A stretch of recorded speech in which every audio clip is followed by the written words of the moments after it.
Barbenheimer, the organic, cultural phenomenon that took the world by surprise. Starting off with memes and mashup videos from people across the internet, to tweets from the studios themselves, trying to cash in on a Barbenheimer trend. Why did Barbenheimer start? Well, no one quite really knows. Perhaps because of the obvious contrast between the two films, one being a biopic of the creator of the nuclear bomb, and the other one being, well, Barbie, the plastic toy for little girls. Or perhaps the polarizing nature of both films, with the World War II setting of Oppenheimer, the bombing of Japan and nuclear war, and the equally controversial topic of feminism, the patriarchy, and beauty standards from Barbie. Or even the different styles of the filmmakers themselves, with Christopher Nolan's old-school romantic love for shooting in film versus Greta Gerwig's more postmodern, allegorical, subversive style. Or maybe because it's the first time in a while that we've had two big releases on the same day. Whatever the reason for Barbenheimer, both films have benefited greatly for being part of this larger cultural event. But who's the winner of this great competition? Despite both movies now benefiting from the other's success, initially the shared release date was seen as a rivalry. So in this video, we take a look at the box office, Rotten Tomatoes and IMDb reviews, genre comparisons, and numerous other factors to decide who won the battle of 2023. This is Barbie vs Oppenheimer. Why? Why? How about because this is the most important thing to ever happen in the history of the world? Hey, Barbie. Hi, Barbie. Hi, Ken. Hi, Ken. So I think the first comparisons between the two films should be on their box office numbers. 2 weeks into its theatrical run, Barbie has a total box office of over $800 million. And it's absolutely certain to make over $1 billion by the end of its theatrical run. Barbie has a fairly even split between its domestic and international box office, both at around $400 million. Oppenheimer has made around half of Barbie's box office, making $430 million, $190 million domestically, and $240 million internationally. So in a very oversimplified comparison, Barbie is a clear box office winner. However, let's add some more context to the comparison. Both have made a profit compared to their production budgets, and both movies doubled their box office predictions. Their production budgets were $100 million respectively, and to roughly assess a film's break-even point, we doubled the production budget to account for marketing and a cut of the ticket that the cinema gets. Using this method, Barbie has made $600 million and Oppenheimer has made almost $250 million of profit. Oppenheimer is a 3-hour movie, which means that there are less screenings of the film due to its long runtime. It is also an R-rated movie, which means that a smaller percentage of the movie-going public are able to watch the film. Its ratings and premise will discount children, many teenagers, and those who just won't watch R-rated films. Oppenheimer currently sits in 29th place for the highest grossing R-rated movie of all time, beating out The Wolf of Wall Street, John Wick Chapter 4, The Matrix, and It Chapter 2, and will most likely reach well into the top 20, possibly even the top 10. As Oppenheimer is essentially a biopic of the infamous American scientist, we should compare the film to other biopics. Oppenheimer will end its theatrical run as the third, or even second, highest grossing biopic of all time, behind Bohemian Rhapsody, and just behind or slightly ahead of American Sniper. Barbie is above the Lego Movie as the all-time highest grossing film based on a toy. It is also the highest grossing comedy film of all time, and is soon to be the second highest grossing film of 2023, behind the Super Mario movie. So when taken into account the genre-specific box office standings of Oppenheimer and Barbie, I would have to give it to Barbie as a box office winner. Oppenheimer has done incredibly well for an R-rated movie which is 3 hours long, and focuses on a very heavy subject matter. But Barbie's numbers are just so impressive that it wins this box office round. This is a matter of life and death. But I can perform this miracle. What are you doing here? I'm coming with you. Besides the money these films make, another way to compare these films would be the critical and audience response to them. The two main movie review sites are of course Rotten Tomatoes and IMDb. The Rotten Tomatoes critic score for Barbie stands at 88%, and the audience score is 84%. Oppenheimer's critic score stands at 93% and has an audience score of 91%. So both have very high scores, and they buck the trend of critics loving a film and audiences hating it, and vice versa, such as The Last Jedi and Transformers Rise of the Beasts. The gap between Barbie and Oppenheimer's critic score is only 5%, and have had basically the same number of critic reviews, with around 420 each. So it's a very apt comparison to make, and in this case, Oppenheimer wins, albeit by a small margin. The audience reviews have a slightly bigger gap of 7% in Oppenheimer's favour.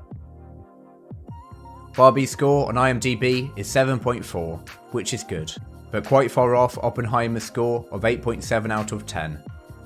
So for the ratings category, I would have to give Oppenheimer a clear victory. The world will remember this day. If I wasn't severely injured, I would beat you off right now, Ken. I'll beat you off with you any day, Ken.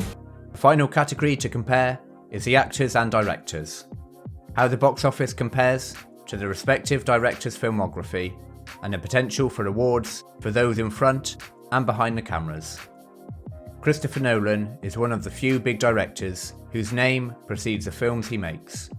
From Nolan's Dark Knight trilogy, Inception, Memento, and The Prestige, to Interstellar, Dunkirk, and now Oppenheimer.